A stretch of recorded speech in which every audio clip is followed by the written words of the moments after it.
¿Qué tal? ¿Cómo le va? Qué gusto acompañarles en una nueva emisión de Impacto Económico. Vamos a revisar noticias a esta hora.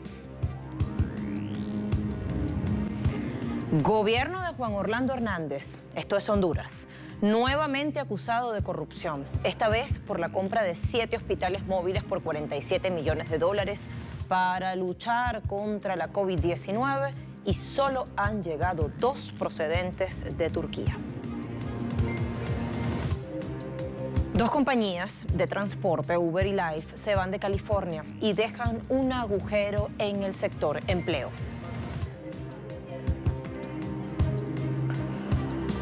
Lado B de la pandemia, destrucción masiva de empleos. Ese será el análisis en nuestra emisión cuando toque abrir el expediente económico. Comencemos con detalles.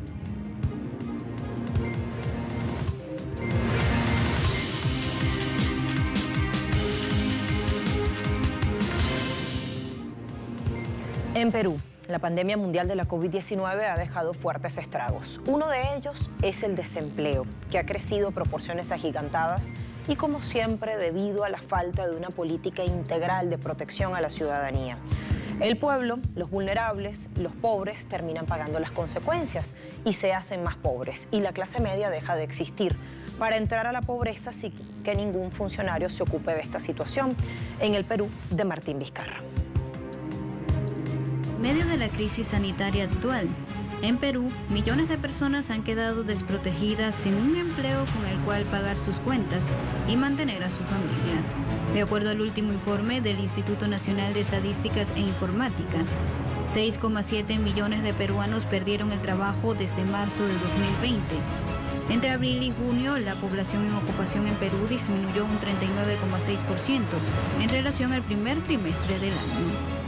La crisis laboral ocasionada por la COVID-19 ha generado una baja considerable en los ingresos de los peruanos, lo que se reafirma con la caída del 56,3% de la masa salarial. El Observatorio Laboral COVID-19 del Banco Interamericano de Desarrollo coloca al país gobernado por Martín Vizcarra como el que experimentó una mayor caída del empleo dentro de una lista que también incluye a Bolivia, Brasil, Chile, Colombia, México y Uruguay. Las pérdidas de empleo por la COVID-19 superan las de cualquier otra crisis vivida en el pasado, advirtió el organismo, que también alertó que si bien estos son los niveles en Perú, la crisis laboral muestra magnitudes históricas en otros países. De primero se encuentra Brasil, donde el desempleo llegó a 13,3% en el segundo trimestre, lo que se traduce en 12,8 millones de personas sin trabajo. Le sigue Chile, donde el desempleo se elevó a 11,2% en el segundo trimestre de 2020, alcanzando la cifra más alta en la última década. La región de América Latina y más específicamente los países nombrados anteriormente deben accionar con políticas eficaces y oportunas para mantener a la población a salvo en todos los sentidos. Hablemos de Chile. La mitad de los migrantes quedó sin empleo a causa de la COVID-19. 30% de los migrantes en este país fueron despedidos de sus trabajos en medio de la pandemia y 21,4% recibió suspensión temporal de sus contratos. Así lo señala un estudio publicado en horas recientes. Los datos fueron aportados por la encuesta Situación Inmigrante durante la pandemia COVID-19, desarrollada esta investigación por el Centro Nacional de Estudios Migratorios de la Universidad de Talca, en colaboración con el Instituto Católico Chileno de Migración en la región metropolitana, desde junio hasta el presente mes. Según los realizadores o los investigadores, el objetivo de este estudio es conocer la situación de los inmigrantes en Chile bajo su propia percepción y con ello entregar elementos para la generación de políticas públicas en esta materia tan sensible.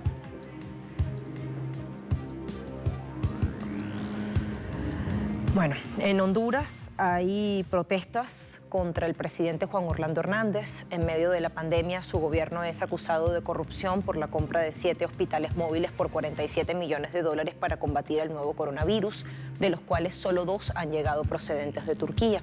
El grito de ¿dónde está el dinero? Cobra fuerza cada día más en las calles hondureñas ante la falta de transparencia o rendición de cuentas de parte del gobierno de Juan Orlando Hernández. La tarde de este miércoles 19 de agosto, cientos de capitalinos se dieron cita en el Boulevard Suyapa para demandar respuestas concretas en el manejo de fondos de la emergencia. La acción de protesta comenzó al filo de las 3 de la tarde con la participación de la juventud, que llegó con pancartas, con pintura para remarcar la consigna sobre el puente. Destacamos que a pesar del temor a la pandemia, la gente que asistió a la jornada de lucha lo hizo con su mascarilla y algunos de ellos guardaban distanciamiento físico para evitar el contagio o infección por COVID-19. La jornada de protesta culminó con música, consignas, pintura y la entonación del himno nacional, que dio paso a una nueva convocatoria. Esta es para la próxima semana en el ahora denominado Puente de la Indignación. Queremos exigir, ahí está la pregunta, ¿dónde está el dinero? Y la respuesta está ahí porque todos la conocemos. Oh, y su pandilla se la robaron. Él no roba por su nombre, roba a través de terceras personas y así ha utilizado un montón de pendejeretes para robar en nombre del Estado de Honduras. En México, la aerolínea Aeroméxico hará solamente un pago parcial de los intereses correspondientes a una emisión de deuda, dijeron este miércoles inversores de la empresa, que anunció previamente un acuerdo con tenedores de títulos para que se abstengan de cobrar obligaciones financieras durante los próximos meses. El pago de intereses por un monto de $25.000 se hará este jueves y corresponde a uno de los tramos de sus certificados bursátiles. El martes por la noche, la aerolínea daba a conocer que llegó a un convenio con los inversionistas de sus papeles para que le otorguen una prórroga de hasta 12 meses para el cumplimiento de los compromisos financieros. Esto en medio de la debacle que genera el parón por crisis sanitaria. El convenio será efectivo una vez que reciba el visto bueno de la Corte de Estados Unidos para el Distrito Sur de Nueva York, según afirmó la directiva de la compañía a través de un comunicado.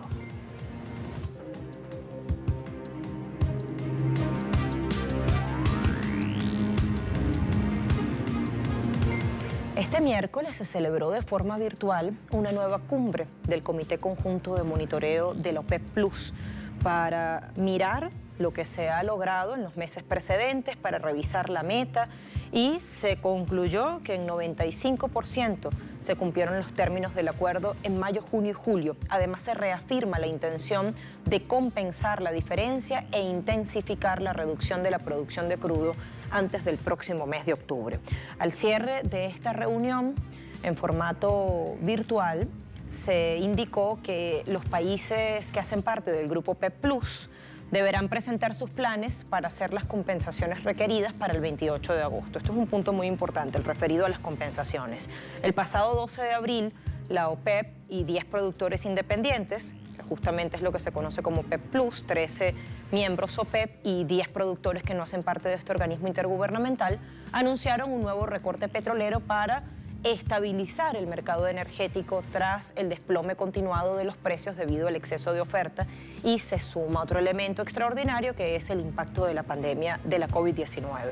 El ministro de Petróleo de Venezuela, vicepresidente sectorial de Economía, Tarek El Aissami, en su intervención desde la ciudad capital venezolana Caracas, en una actividad con el presidente, decía que la declaración de cooperación del OPEP Plus ha sido un mecanismo virtuoso que no solo ha garantizado la estabilidad del mercado petrolero, sino que además es punto fundamental para el apalancamiento de la economía mundial. Decía, esto es el único mecanismo que nos permitirá impulsar, motorizar la fase de recuperación post-pandemia. Isla de Mauricio recibiría $65 millones por derrame petrolero, la compensación máxima por pérdidas económicas y costos de restablecimiento del medio ambiente tras el naufragio del barco Huacacio en las costas de Mauricio.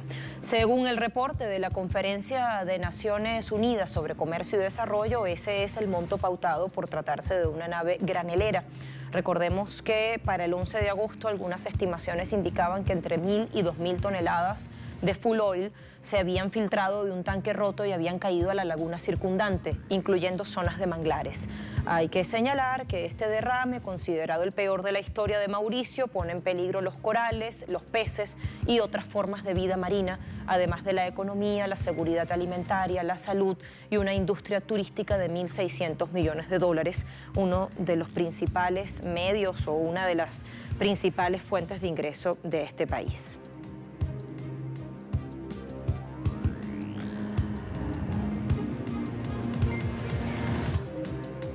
Vamos a revisar indicadores petroleros. Primer referente, Brent de entrega septiembre de 2020 ha operado a $45,03 por barril, una pérdida de 0.34. En el caso del Texas Intermedio, también con entrega para septiembre de 2020, ha operado a $42,57 por barril, perdió muy parecido al primero, 0.36.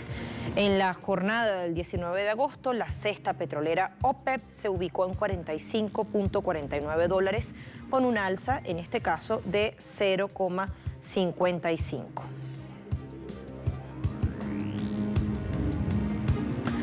Nos vamos a nuestra primera pausa. A la vuelta vamos a revisar agujero fiscal en Qantas. Ya venimos.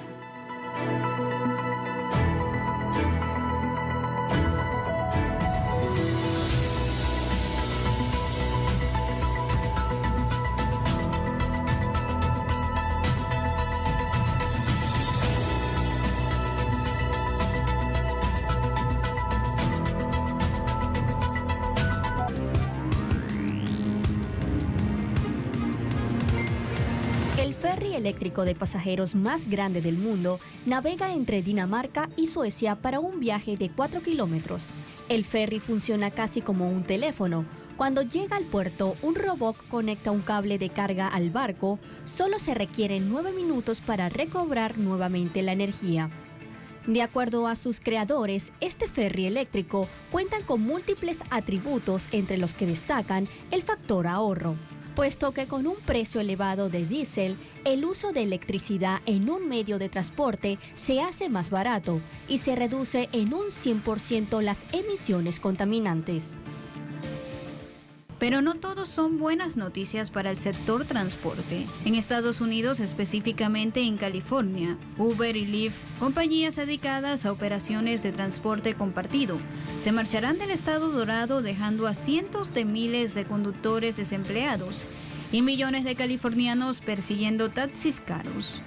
La salida de ambas compañías obedece a una ley que lleva por nombre AB5, que restringe severamente la contratación independiente y el trabajo por cuenta propia en muchas industrias. A través de este estatuto, Uber y Lyft deben reclasificar a sus conductores como empleados de pleno derecho, para que así los conductores puedan proveerse de asistencia médica y beneficios laborales. Ante la negativa de Uber y Lyft de reconocer a los conductores como suyos, deben dejar de operar en California. Hay que destacar que Uber emplea aproximadamente 140,000 conductores en California y Lyft a unos 80,000, que a partir de mañana viernes perderán sus empleos, en medio de un escenario convulso de pandemia y recesión.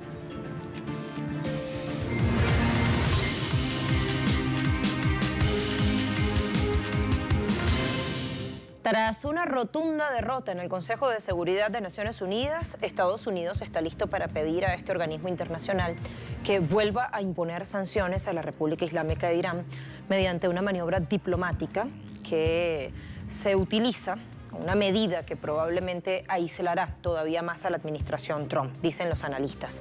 Las sanciones se suavizaron en virtud del acuerdo nuclear de 2015, del cual se retiró el presidente Donald Trump hace 2 años. La semana pasada, Estados Unidos perdió su intento arriesgado de extender indefinidamente estas medidas restrictivas sobre Irán y ahora Washington está apelando al snapback que permite a los participantes exigir el restablecimiento de todas las sanciones de Naciones Unidas en un procedimiento complicado que no puede ser bloqueado por un veto. En los últimos meses, Irán ha incumplido algunos de sus compromisos en respuesta a esa ruptura repentina que hizo Estados Unidos, el presidente Donald Trump, del pacto que tanto tardó en lograrse y a la imposición de sanciones unilaterales de parte de este gobierno. Sin embargo, las potencias europeas, igual que China y Rusia, cuestionan que Estados Unidos tenga derecho a usar ese mecanismo en Naciones Unidas, dado que abandonó el pacto de 2015 y dejó de cumplir absolutamente con sus compromisos, por lo cual se espera ahora una nueva batalla dentro del Consejo de Seguridad. Estados Unidos busca apoyo en Oriente Medio al acercarse a Irak, país al que luego de invadir y destruir le promete apoyarle en su reconstrucción. El acercamiento no solo se da entre políticos, sino que se suma al Fondo Monetario Internacional. El primer ministro iraquí, Mustafa al-Kadhimi, se reunió este miércoles con la directora gerente del fondo, Kristalina Georgieva, en Washington, D.C. Ambos discutieron la posibilidad de cerrar un trato financiero para ayudar a que la economía iraquí se vuelva menos dependiente de los ingresos petroleros y así rehabilitar otros sectores fundamentales para reducir el desempleo. De acuerdo con un comunicado, Georgieva dijo que creía en la asociación con Irak y en el apoyo a este país árabe. Aerolínea bandera de Australia, Qantas, anunció este jueves una caída de 82% de sus ingresos debido a la pandemia del coronavirus y anunció pérdida anual de 1.900 millones de dólares. Según los directivos de la referida compañía, Qantas registró un primer semestre sólido, seguido del hundimiento casi total de la demanda de vuelos en el segundo. Desde la aerolínea se destaca que la pandemia seguirá teniendo un impacto enorme, entre comillas, en la empresa o sobre la empresa, con la previsión de una pérdida importante en el próximo ejercicio. En medio de la parálisis, Qantas redujo 6.000 plazas de trabajo e inmovilizó 100 aviones por un periodo que podría prolongarse durante un año en el contexto de una operación de reducción drástica de los costos, evaluada en 10.000 millones de dólares. La compañía ha declarado que no prevé reanudar sus vuelos internacionales antes de mediados de marzo de 2021. Esto pica y se extiende. Lado B de la pandemia, de la COVID-19, un poco lo hemos estado viendo con esto de la aerolínea y también con la pérdida de puestos de trabajo de las compañías Uber y Lyft, la destrucción masiva de empleos. Lo revisamos cuando nos toque abrir nuestro expediente económico. Solo un ratito, pausa.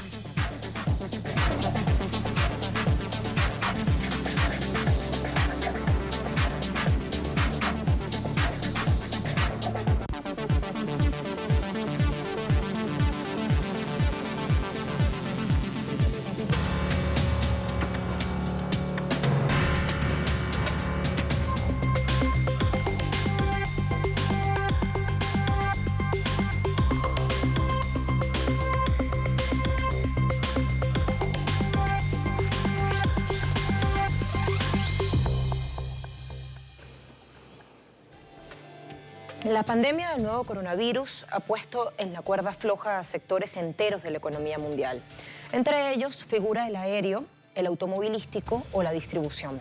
Los planes masivos de despidos colectivos solo representan una punta del iceberg de una crisis que afectó a múltiples pequeñas empresas y que destruyó numerosos empleos precarios, sin que se generase un gran eco mediático. Uno de los principales sectores que comenzó a sentir los síntomas de la COVID-19 fue el de la industria aérea.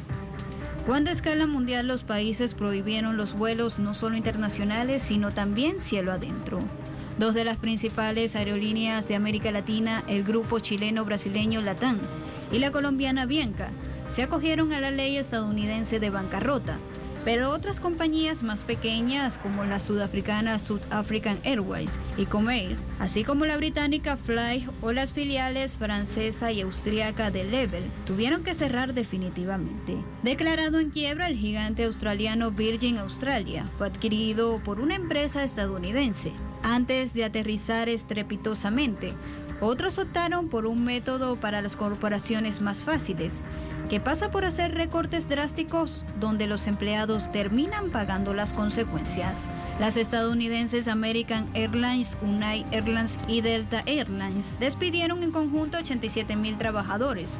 Por su parte, Air Canada puso en la calle a 19.000 trabajadores, mientras que las británicas British Airways y EasyJet, así como Virgin Atlantic, juntas despidieron a 19.650 trabajadores. También fue el caso de Air France, que se deshizo de 7.500. La australiana Qantas 6.000, la escandinava SAS 5.000, la irlandesa Ryanair 3.250, o Icelandair 2.000 y Brussels Airlines 1.000. Y pese a que el gobierno de Alemania rescató a Lufthansa, la aerolínea alemana borró de su plantilla laboral a 22.000 personas. Si nos enfocamos en los constructores aéreos aéreos tenemos que Boeing ya anunció que despedirá a 16.000 trabajadores, Airbus a 15.000, el canadiense Bombardier 2.500, mientras que los fabricantes de motores General Electric y Rolls-Royce suprimirán 12.600 y 9.000 puestos respectivamente. En los servicios aeroportuarios, el grupo Swissport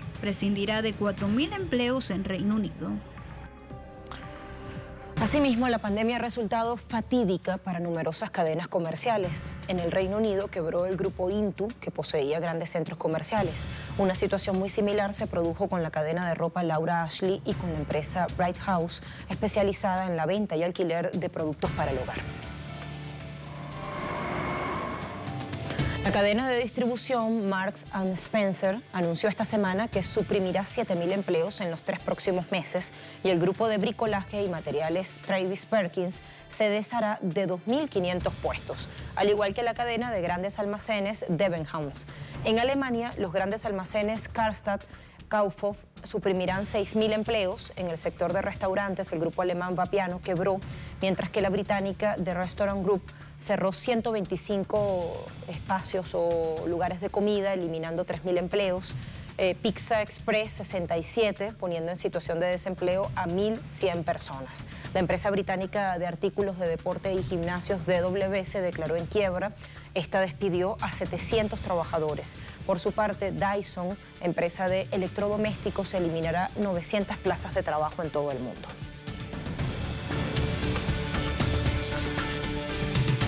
Con una paralización mundial del sector transporte y la movilidad de las personas, la crisis laboral en el sector automovilístico se vive con fuerza. La supresión de 15.000 empleos en Renault y la quiebra de la empresa estadounidense de alquiler Hertz simbolizan la crisis en este sector.